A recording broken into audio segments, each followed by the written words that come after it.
अखिलेश यादव जी, अविनाश पांडे जी, भूपेश बघेल जी, आराधना मिश्रा जी, प्रमोद तिवारी जी, सुप्रिया श्रीनाथे जी, राजेश्वर पटेल जी, सलमान खुर्शीद जी, सुजीत यादव जी, दिलीप दे जी, सुरेंद्र पटेल जी, हमारे कांग्रेस पार्टी और इंडिया गठबंधन के कैंडिडेट अजय राय जी और वीरेंद्र सिंह जी चंदौली से,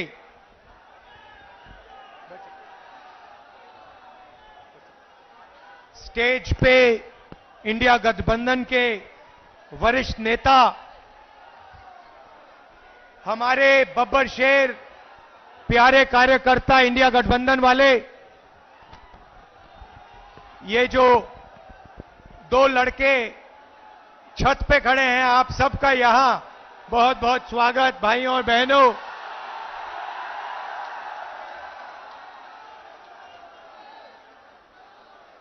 प्रेस के हमारे मित्रों, सबका स्वागत। ये भैया प्रेस के मित्रों कहता हूं, मगर ये हमारे मित्र नहीं हैं, ये अदानी के मित्र हैं। 24 घंटा कभी अंबानी जी की शादी दिखाएंगे, कभी नरेंद्र मोदी जी का चेहरा।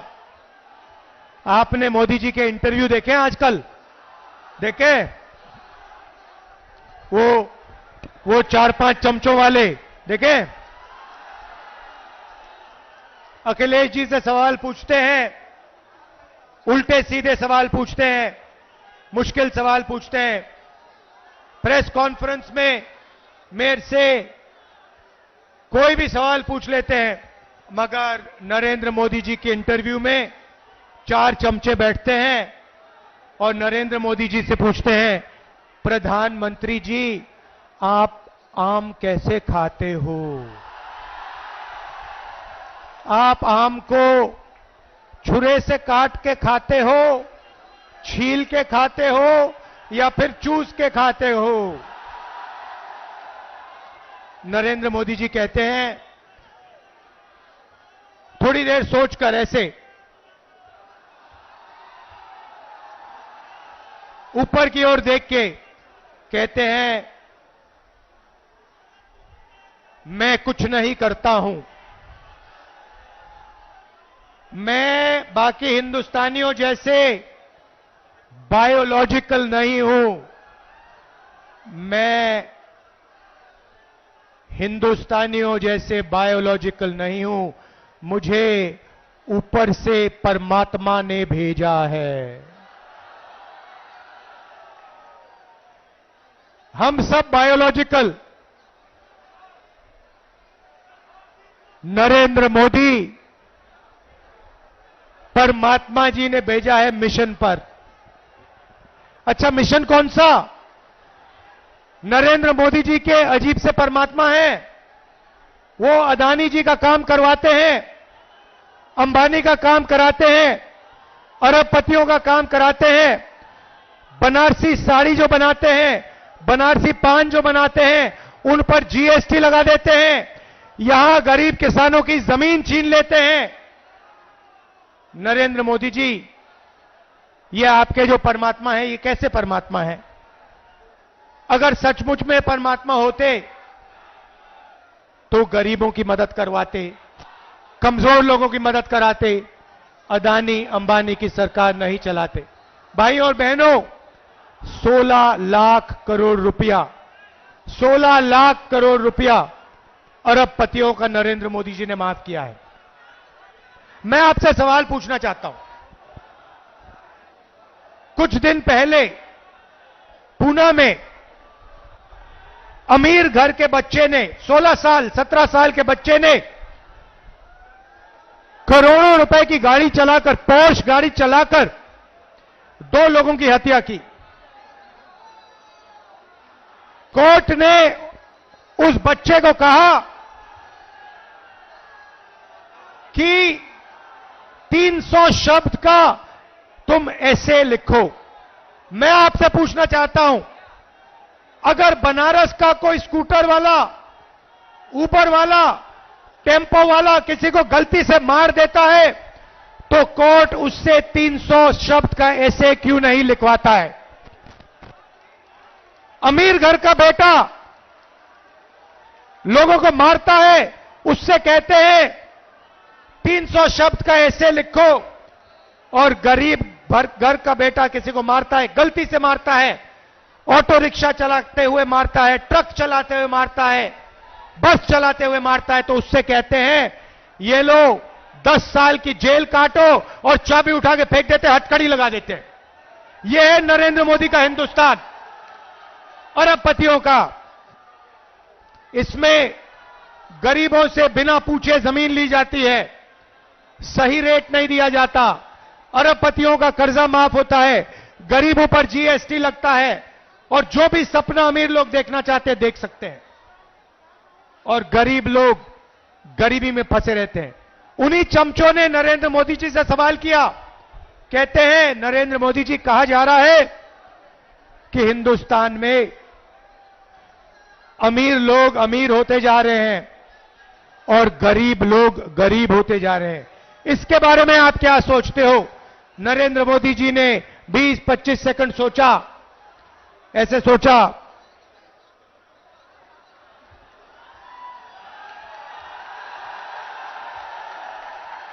उसके बाद चमचों से कहते हैं तुम क्या चाहते हो कि मैं सबको गरीब बना दूं? नहीं नरेंद्र मोदी जी, हम चाहते हैं कि जो सुविधाएं अमीर लोगों को मिले वो गरीबों को मिले। जो बैंक लोन उनका माफ होता है वही बैंक लोन छोटे व्यापारियों का माफ हो, वही बैंक लोन किसानों का माफ हो, वही बैंक लोन स्टूडेंट का माफ हो। जो उनके लिए आप करते हैं वो गरीबों के लिए आप कीजिए, ये हम चाहते हैं। भाइयों और बहनों, इंडिया गठबंधन ने मन बना लिया है, इंडिया गठबंधन ने मन बना लिया है। इन्होंने 16 लाख करोड़ रुपए अरबपतियों को दिए, अब हम लाखों करोड़ रुपए हिंदुस्तान के गरीब लोगों के बैंक अकाउंट में डालने जा रहे हैं।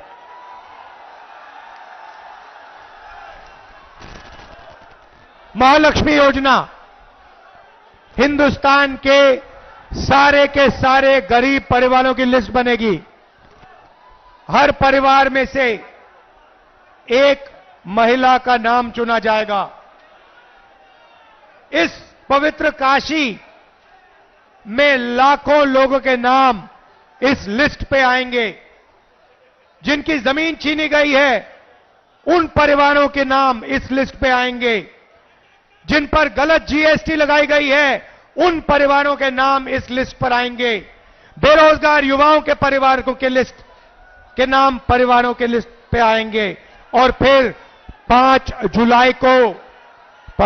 जुलाई को आप अपना बैंक अकाउंट सुबह देखोगे, काशी में लाखों परिवार अपना बैंक अकाउंट चेक करेंगे और हिंदुस्तान, इंडिया की सरकार ने आपके बैंक अकाउंट में खटाक से 8,500 रुपए डालने हैं। जुलाई में 8,500, अगस्त 8,500, सितंबर 8,500, अक्टूबर, नवंबर, दिसंबर, जनवरी 8,500, खटाखट खटाखट खटाखट खटाखट अंदर लाखों करोड़ रुपए हम आपको देने जा रहे हैं। यहां जो किसान हैं, आपकी इन्होंने जमीन छीनी। हम जमीन अधिग्रहण बिल लाए थे, नरेंद्र मोदी ने रद्द किया। हमें धमकाया कि इस बिल के लिए नहीं लड़ो। हम लड़े, मगर तब भी इन्होंने स्टेट लेवल पे इस बिल को रद्द किया। हम आपकी जमीन की रक्षा करेंगे, आपको सही रेट दिलवाएंगे। और काशी के किसानों, आप अच्छी तरह सुन लो, हम आपका कर्जा माफ करने जा रहे हैं। और पहली बार काशी के किसानों को कानूनी मिनिमम सपोर्ट प्राइस मिलने जा रही है। सही दाम मिलेगा आपको अनाज के लिए, धान के लिए, शुगर केन के लिए, आलू के लिए, जो भी आप उगाते हो उसके लिए आपको मिनिमम सपोर्ट प्राइस कानूनी मिलेगी। भाई और बहनों, पहली बार बनारसी साड़ी वालों पर, बनारसी पान बनाने वालों पर जीएसटी लागू की है। हम इनकी जीएसटी को बदलने जा रहे हैं, सरल जीएसटी बनाएंगे, एक जीएसटी होगी और जो मेहनत करते हैं, जो दलाली नहीं करते हैं, उनके फायदे की जीएसटी होगी। छोटे व्यापारियों की, बनारसी पान बनाने वालों की, बनारसी साड़ी बनाने वालों की जीएसटी हम बना के आपको दे देंगे। मजदूरों को आज मनरेगा में 250 रुपए, जून 4 के बाद 400 रुपए। आंगनवाड़ी आशा महिलाओं को जितनी आमदनी मिलती है उसको हम डबल कर देंगे, उसका दुगना आशा और आंगनवाड़ी की महिलाओं को मिलेगा। भैया ऊपर से गिर मत जाना, गिर मत जाना, ध्यान से। अब मैं बात करना चाहता हूं देश के युवाओं की। नरेंद्र मोदी जी ने सेना का और हिंदुस्तान के देशभक्त युवाओं का अपमान किया। पहली बार उन्होंने जवानों को मजदूर बनाया। भाई और बहनों, अग्निवीर योजना को इंडिया की सरकार रद्द करने जा रही है। इस योजना को 4 जून के बाद इस योजना को हम ऐसे फाड़ कर कूड़ेदान में फेंकने जा रहे हैं। एक तरीके का जवान होगा, सबको शहीद का दर्जा मिलेगा, सबको कैंटीन मिलेगी, सबको पेंशन मिलेगी। हम ये अग्निवीर योजना नहीं चाहते हैं। अग्निवीर योजना के माध्यम से नरेंद्र मोदी जी चाहते हैं कि अमीर घर के बेटों को, बच्चों को पेंशन मिले, शहीद का दर्जा मिले, कैंटीन मिले, परिवार की रक्षा हो, और गरीब घर के बच्चों को कहा जाए, शहीद होने के बाद उनके परिवारों को कहा जाए कि हिंदुस्तान की सरकार आपकी देखभाल नहीं करेगी, आपको पेंशन नहीं मिलेगी, आपको शहीद का दर्जा नहीं मिलेगा। ये योजना बेकार की योजना है, नरेंद्र मोदी जी की योजना है। इसको हम खत्म करने जा रहे हैं, कूड़ेदान में फेंकने जा रहे हैं। बेरोजगार युवाओं को हमारा पहला काम 30 लाख सरकारी नौकरी देने का होगा। खाली पड़ियां आपके हवाले कर देंगे। भाइयों और बहनों, सच्चाई यह है कि नरेंद्र मोदी जी ने नोटबंदी की, युवाओं से रोजगार छीना, छोटे व्यापारियों को खत्म किया, स्मॉल मीडियम बिजनेस खत्म किया, अरबपतियों को फायदा पहुंचाया। युवाओं को हम पहली नौकरी पक्की योजना देने जा रहे हैं। बैंक में खटाखट 8,500 रुपए, साल का 1 लाख रुपए, बेहतरीन ट्रेनिंग, 1 साल की नौकरी, बैंक अकाउंट में 1 लाख रुपए, प्राइवेट सेक्टर, पब्लिक सेक्टर, सरकारी अस्पताल, सरकारी कॉलेज, सरकारी ऑफिसेज में। हिंदुस्तान को बदलने की 2 योजनाएं हैं। पहली नौकरी पक्की, महालक्ष्मी योजना। भाइयों और बहनों, इसके पीछे सोच है। उन्होंने अरबपतियों के बैंक अकाउंट में पैसा डाला, अरबपतियों ने इस पैसे को अमेरिका में, जापान में, दुबई में खर्चा। हम आपके बैंक अकाउंट में पैसा डाल रहे हैं, आप इसको काशी में, वाराणसी में, उत्तर प्रदेश में, बाकी प्रदेशों में खर्च करोगे, शहरों में, गांव में खर्च करोगे। T shirt, shirt, pant, mobile phone, जूते, मोटरसाइकिल, स्कूटर, मोबाइल फोन, ये चीजें खरीदोगे। जैसे ही आप ये प्रोडक्ट्स खरीदना शुरू करोगे, वैसे ही हिंदुस्तान की अर्थव्यवस्था शुरू हो जाएगी।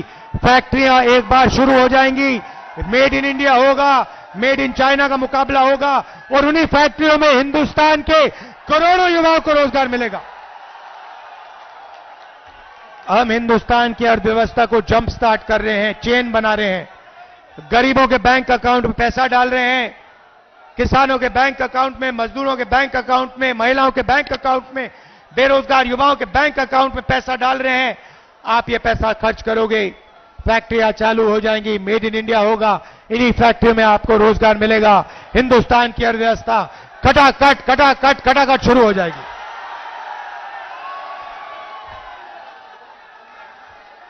भाई और बहनों, अब अच्छी तरह सुनो, मैं आपको एक बात बताना चाहता हूं। नरेंद्र मोदी जी ने और बीजेपी के लोगों ने जिंदगी की सबसे बड़ी गलती की है।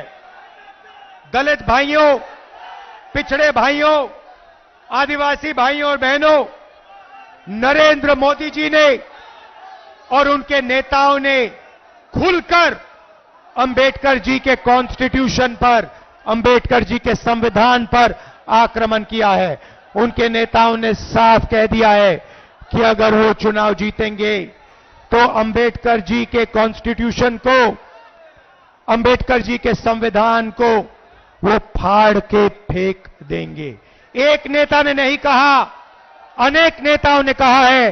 वो इस किताब को, आपके भविष्य को, आपके दिल के भावनाओं को रद्द करना चाहते हैं, फाड़ के फेंकना चाहते हैं। ये इनकी जिंदगी की सबसे बड़ी गलती है। मैं इनसे कहना चाहता हूं, ये संविधान अंबेडकर जी ने दिया, गांधी जी ने दिया, नेहरू जी ने दिया और हिंदुस्तान की जनता ने, पिछड़ों ने, दलितों ने, आदिवासियों ने, किसानों ने, मजदूरों ने दिया। इस पर आपने आक्रमण किया, ये आपकी जिंदगी की सबसे बड़ी गलती है। मैं काशी की जनता को कहना चाहता हूं, इस संविधान को कोई शक्ति नहीं छू सकती। नरेंद्र मोदी छोड़ो, कोई पैदा नहीं हुआ है दुनिया में जो इसको छू सकता है, इसको फाड़ सकता है। भाई और बहनों, मैं आपको एक बात कहना चाहता हूं, एक बात समझिए और आप ये लिख के ले लीजिए। कहा जा रहा है, मीडिया में कहा जा रहा है कि अजय राय जी, नरेंद्र मोदी हिंदुस्तान के प्रधानमंत्री से लड़ रहे हैं। अजय राय जी आइए आगे। काशी की जनता, मैं आपको एक बात बताना चाहता हूं, ये लड़ाई गरीबों और अरबपतियों के बीच में लड़ाई है। और अब मैं जो कह रहा हूं, ये अच्छी तरह सुन लीजिए। ये चुनाव अजय राय जी और प्रधानमंत्री को चुनने का चुनाव नहीं है, क्योंकि नरेंद्र मोदी जी प्रधानमंत्री नहीं बन रहे हैं। इस चुनाव में मुकाबला है नरेंद्र मोदी जी और अजय राय जी के बीच में मुकाबला है। मगर मैं आपको गारंटी कह के कह रहा हूं कि इस देश के प्रधानमंत्री 4 जून को नरेंद्र मोदी जी नहीं होंगे। इसीलिए ये चुनाव प्रधानमंत्री कैंडिडेट और अजय राय के बीच में नहीं है। ये चुनाव सिर्फ नरेंद्र मोदी जी और अजय राय जी के बीच में है। और मैं गारंटी कह के कह रहा हूं कि जबरदस्त लड़ाई है और इस लड़ाई को अजय राय जी जीत भी सकते हैं, भारी बहुमत से जीत सकते हैं। क्योंकि ये लड़ाई बनारस के ऑटो रिक्शा वाले, बनारसी साड़ी बनाने वाले, बनारस के किसानों, मजदूरों, गरीब लोगों के बीच में है। ये लड़ाई दलित, आदिवासी, पिछड़ा वर्ग, गरीब जनरल कास्ट और अरबपतियों के बीच में है। इन अरबपतियों ने आपसे सब कुछ छीना, सब कुछ पिछले 10 साल नरेंद्र मोदी जी ने इनको दिया।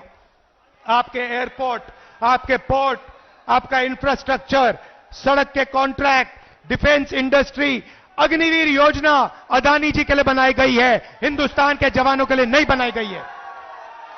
तो याद रखिए जो मैंने कहा है, ये चुनाव, ये जो वाराणसी का चुनाव है, इस चुनाव में हमारे कैंडिडेट अजय राय जी जीत हासिल करेंगे।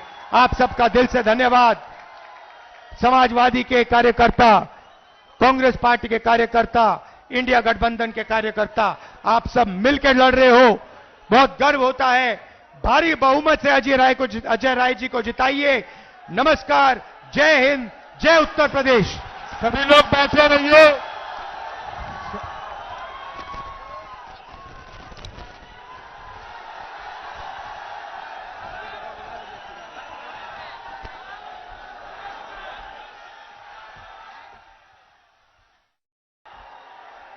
हमारे साथ मंच पर कांग्रेस पार्टी के नेता राहुल गांधी जी, मंच पर उपस्थित छत्तीसगढ़ के पूर्व मुख्यमंत्री बघेल जी, कांग्रेस पार्टी के नेता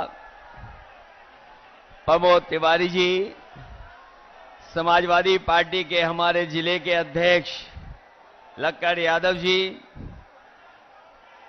मंच पर उपस्थित समाजवादी पार्टी की सरकार में रहे मंत्री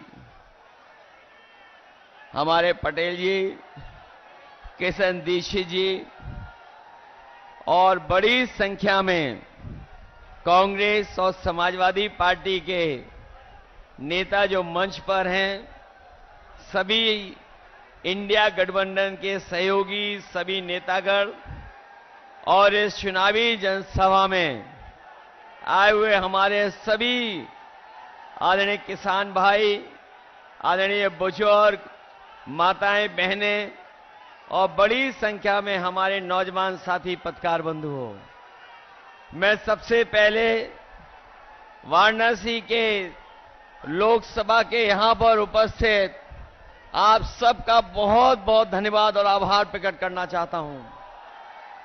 मैं देख रहा हूं जहां पंडाल हमारा पूरा भरा दिखाई दे रहा है, वहीं बाईं तरफ मंदिर से लेकर के सड़कों तक पे लोग हैं। बड़ी संख्या में साथी हैं जो मंच के पीछे हैं, दाईं तरफ हैं। और ये जो उत्साह है और जो जोश दिखाई दे रहा है, ये जोश और उत्साह इस बार परिवर्तन के लिए मतदान करने जा रहा है। और मुझे पूरा भरोसा है कि यहां के लोग इस बार इंडिया गठबंधन के प्रत्याशी कांग्रेस पार्टी के प्रदेश के अध्यक्ष अजय राय जी को अपना एक एक वोट दे करके न केवल जिताने का काम करेंगे, बल्कि रिकॉर्ड मतों से उन्हें जिताने का काम करेंगे। मैं जब भी आपके शहर में आता हूं तो मैं सोचता हूं कि मैं काशी में आया हूं कि क्यूटो में आया हूं। अभी तक जब भी हमारे पत्रकार साथी मुझसे सवाल पूछते थे तो मैं एक बात कहता था उनसे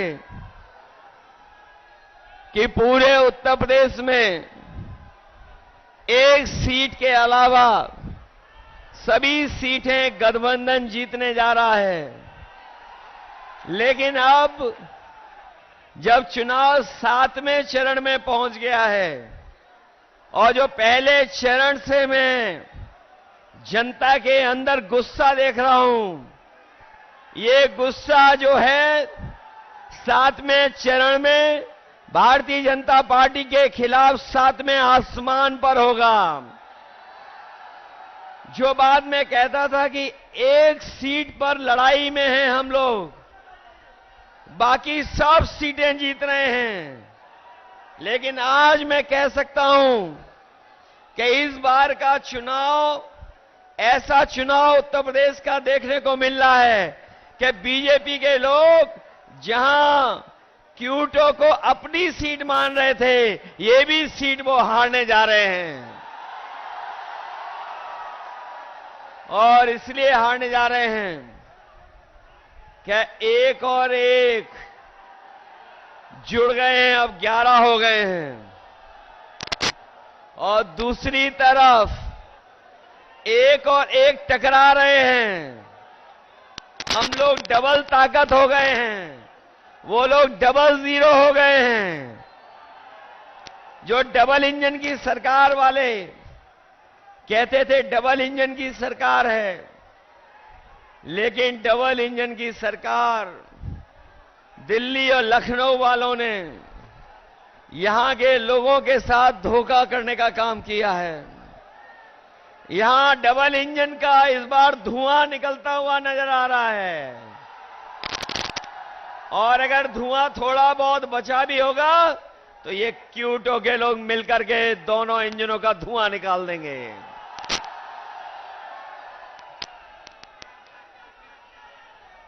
वैसे तो हम लोग आपके लिए लगातार संघर्ष कर रहे हैं और संघर्ष का रास्ता अपना करके आगे बढ़ रहे हैं, लेकिन जो घबराए हुए लोग हैं वो हम लोगों को शहजादा बोल रहे हैं। जो शहजादा बोल रहे हैं वो सुन लें कि ये इस बार दोनों शहजादे न केवल शह देने जा रहे हैं, बल्कि इस बार मात भी देने का काम करेंगे। जिन्होंने मां गंगा की कसम खा करके, जिन लोगों ने मां गंगा की कसम खा करके ये कहा था कि मां गंगा साफ हो जाएगी, हमारे क्यूटो के लोग जानते होंगे मां गंगा तो साफ नहीं हुई, लेकिन जितना भी बजट उसके लिए आया वो सब साफ हो गया है। मां गंगा वैसे ही बह रही हैं, और जिस गांव को गोद लिया था, जिस गांव को गोद लिया था, उस गांव का तो कोई नाम ही नहीं ले रहा है, उस गांव को कोई पहचानता भी नहीं है। बताओ बीजेपी की सरकार ने धोखा दिया कि नहीं दिया? और जो लोग निवेश के नाम पर बड़े बड़े आयोजन कर रहे थे, बड़े बड़े पंडाल लगवा रहे थे, सजावट कर रहे थे और कहा कि लाखों करोड़ का निवेश आएगा, लेकिन निवेश जमीन पर नहीं पहुंचा। न निवेश आया और न कारखाने लगे, न उद्योग लगे। और जो बड़े बड़े डिफेंस कॉरिडोर की बात की थी कि मिसाइल बनेंगी, टैंक बनेंगे और न जाने कौन कौन सी मिसाइलें बन जाएंगी, लेकिन आज जब 10 साल बाद पीछे मुड़ करके देखते हैं तो इन्होंने वो दिवाली का रॉकेट भी नहीं बना पाए। जो लोग डिफेंस कॉरिडोर, डिफेंस के नाम पर इन्वेस्टमेंट लाना चाहते थे, वो दिवाली का रॉकेट तो दूर, बनारस वाले जानते होंगे वो सुतली का बम भी नहीं बना पाए। बताओ G20 को आप समझते हो G20 क्या है? ये जो G20 के आयोजन हुए थे, बनारस में हुआ, देश में हुआ, आप जानते हो G20 का मतलब? G20 का मतलब है 2 गुजरात के, बाकी बीजेपी के 0। बताओ यही तो है उनका G20। जो लोग कहते थे 400 पार, जो नारा लगा रहे थे 400 पार, अब उन्हें डर सता रहा है 400 हार का।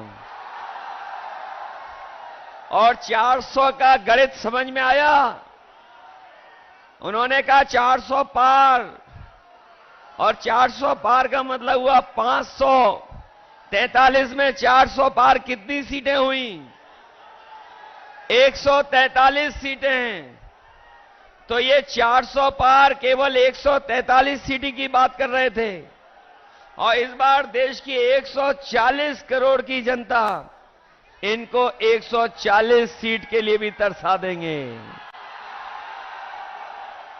और अब तो भाषा भी बदल गई। हमारे लखनऊ वाले तो योगा करते डगमगाते थे। हमारे लखनऊ वाले वो जब योगा करते थे तो वो डगमगा जाते थे।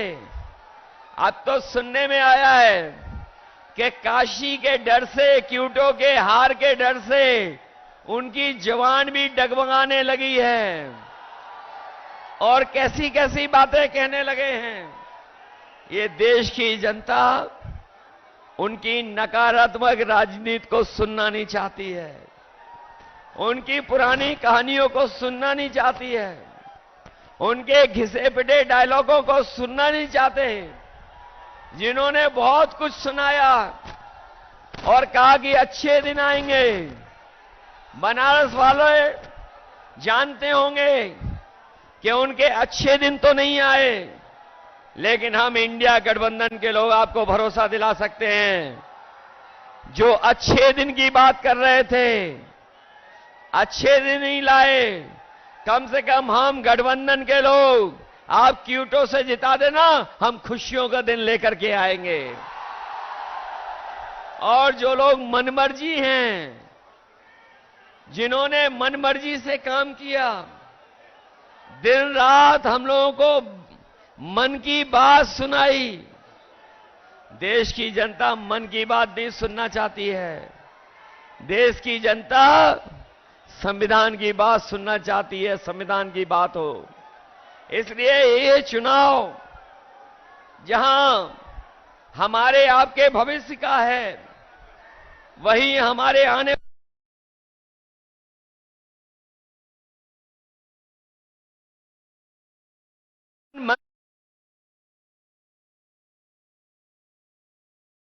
तो संविधान को बदलना चाहते हैं। और ये इंडिया गठबंधन के वो लोग हैं जो संविधान को बचाना चाहते हैं। तो इसलिए मैं आपसे कहना चाहता हूं, ये संविधान हमारे और आपके लिए सम्मान दिलाता है, यही संविधान हमें अधिकार दिलाता है, यही संविधान हमें न्याय दिलाने का काम करता है। यही संविधान बाबा साहब भीमराव अम्बेडकर जी का हमारे आपके लिए संजीवनी है। इसलिए चुनाव में आप लोग मदद करिए। मैं तो यहां सुन करके आया हूं कि यहां पर किसानों के साथ बहुत भेदभाव हुआ है।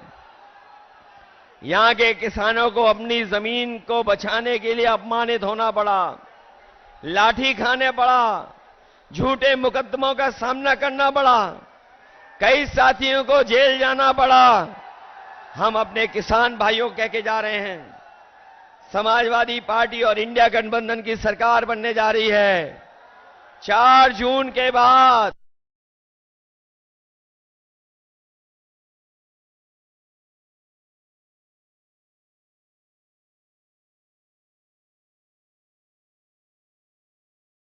अपने किसानों को मुआवजा दिलाने का काम भी करेंगे। या तो किसानों की जमीन नहीं जाएगी, और अगर जमीन को लेना भी पड़ेगा तो सर्कल की रेट बढ़ा करके मार्केट की कीमत दिलाने का काम करेंगे।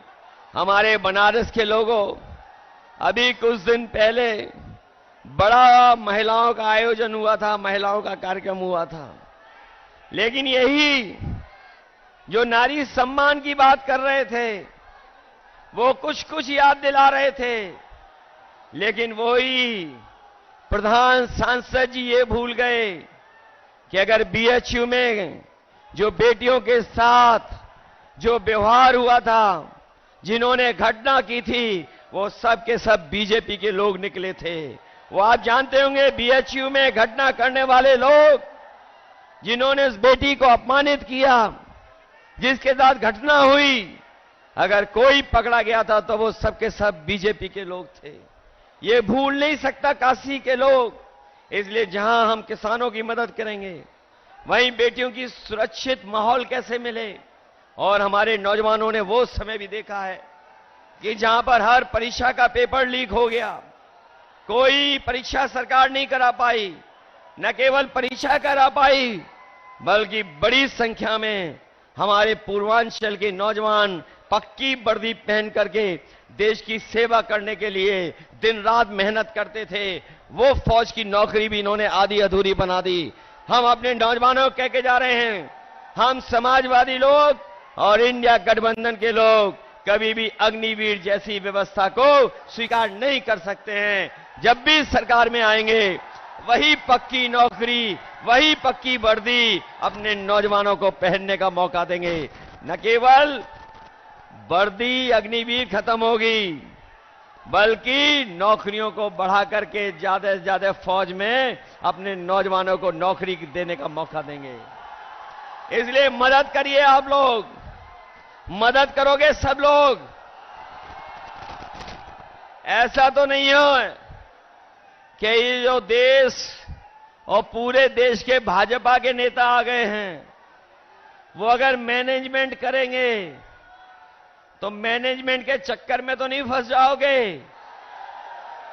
ये तो पता होगा आपको कि पूरे के पूरे देश के लोग आ गए हैं, देश के लोग आ गए हैं, वो मैनेजमेंट करने पे लगे हुए हैं। और ये भी सुनने में आया है कि ये बूथ तक नहीं पहुंचने दे रहे हैं वोट डालने के लिए। बताओ हमारे नौजवान साथियों, ऐसा तो नहीं है कि बूथ पर नहीं पहुंचोगे आप लोग? घबरा तो नहीं जाओगे आप लोग? चुनाव चिन्ह तो पता है ना आपको? हमारे अपने सभी समाजवादियों से और कांग्रेस के साथियों से अपील है कि ये गठबंधन के प्रत्याशी अजय राय जी हैं और उनका चुनाव चिन्ह क्या है? कांग्रेस का चुनाव चिन्ह है, पंजा की नहीं है। इसलिए मदद करिए, इनकी मदद करोगे सब लोग। ये जो मैनेजमेंट वाला है उससे भी दूर रहोगे कि नहीं रहोगे? अरे जो बदनामी मिली है क्यूटो को, क्यूटो बन गई आपकी कि नहीं बन गई? अगर बिजली किसी ने दी थी तो समाजवादियों ने दी थी। आज बिजली का बिल ज्यादा देना पड़ रहा है। इस शहर को मेट्रो दी थी, वो भी इन्होंने खारिज कर दी, नहीं बना रहे हैं। जो वर्णा को सफाई करने का काम शुरू हुआ था वो उदाहरण बनता, लेकिन उसको भी रोक दिया। आपको याद होगा समाजवादियों ने लैपटॉप दिया था इतना बड़ा आपको, जहां होगा वो आज भी चल रहा होगा। उसी की नकल करके इन्होंने भी कुछ दिया है। हम लोगों ने इतना बड़ा लैपटॉप दिया, इन्होंने इतना दे दिया और इतना रद्दी दिया है कि उंगली घिससे रहो चलता ही नहीं है। बताओ रद्दी है कि नहीं है? इन्होंने एम्बुलेंस खराब कर दी कि नहीं कर दी?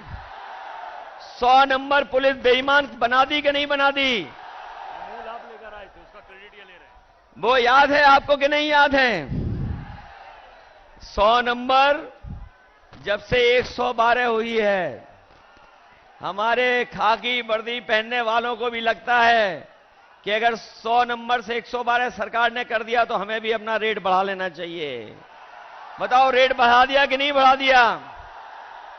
मुझे याद है यहां पर लाखों लाख बच्चों को समय पर गरम खाना मिल जाए, उसके लिए हम लोगों ने मॉडर्न किचन उत्तर प्रदेश में लगवाना शुरू किया था। इस सरकार ने बनारस में तो लगवा दी, वो वही थी जो समाजवादियों ने दी थी। दूसरी नहीं लगा पाए ये किचन जिसमें बच्चों को हॉट कुक्ड मील मिल रहा है। वो अगर किसी की देन थी तो वो समाजवादियों की देन थी। केवल यही नहीं बल्कि आपने देखा होगा देश के प्रधान सांसद जी ने एक गुजरात के अमूल का उद्घाटन किया था। वो अमूल का प्लांट बीजेपी की देन नहीं थी। वो अगर कोई यूपी में उस समय लेकर के आया था तो कानपुर में, लखनऊ में और वाराणसी में उस समय लगाने का अमूल का 5 लाख लीटर प्रति दिन के दूध के प्रोक्योरमेंट का प्लांट अगर किसी ने लगाने का काम शुरू किया था तो वो समाजवादी लोग थे, भारतीय जनता पार्टी वाले नहीं थे। इसलिए काशी के विकास के लिए और जिन्होंने क्योटो का नाम लेकर के धोखा दिया आपको, हमारे जितने नौजवान हैं ये सब मोबाइल चलाना जानते हैं। मोबाइल चलाना जानते हो कि नहीं जानते हो? कभी क्योटो की तस्वीर देखी है कि क्योटो क्या है? मुझे याद है कभी मैं क्योटो गया था तो टोक्यो से बुलेट ट्रेन में गया था। बताओ बुलेट ट्रेन आ गई क्या नहीं आ गई? आपकी क्योटो बन गई कि नहीं बन गई? इसलिए आपको जिन्होंने धोखा दिया हो, काशी को जिसने क्योटो बनाने का सपना दिखाया हो और मां गंगा की कसम खा करके मां गंगा को साफ करने का संकल्प लिया हो, बताओ सब धोखा मिला कि नहीं मिला? ऐसी झूठ बात बोलने वालों के लिए, ऐसे झूठे वादे करने वालों के खिलाफ आप लोग मतदान कर देना और अजय राय जी को ऐतिहासिक वोट देकर के उन्हें जिताने का काम करना, यही निवेदन मैं आप सबसे करने आया हूं। मुझे पूरा भरोसा है कि इस बार आप लोग क्योटो का इतिहास बनाओगे, लोग भी और क्योटो वाले भी जान जाएं कि जो क्योटो का सपना दिखाया जा रहा था उन्होंने किसको जिता करके भेजा है। बहुत बहुत धन्यवाद आपका। धन्यवाद आदरणीय अखिलेश जी। जैसा आपने कहा है, बनारस के लोग इसको निभाने के लिए तत्पर है और लगातार 2 दिन के गैप के अंदर जिस प्रकार से लोग यहां उपस्थित हुए हैं और लोगों का उत्साह है, इसे देख करके लग रहा है कि निश्चित रूप से 4 तारीख को बदलाव होगा। अब मैं सीधे, अगर मैं कहने में मुझे गुरेज नहीं है, वर्तमान राजनीति के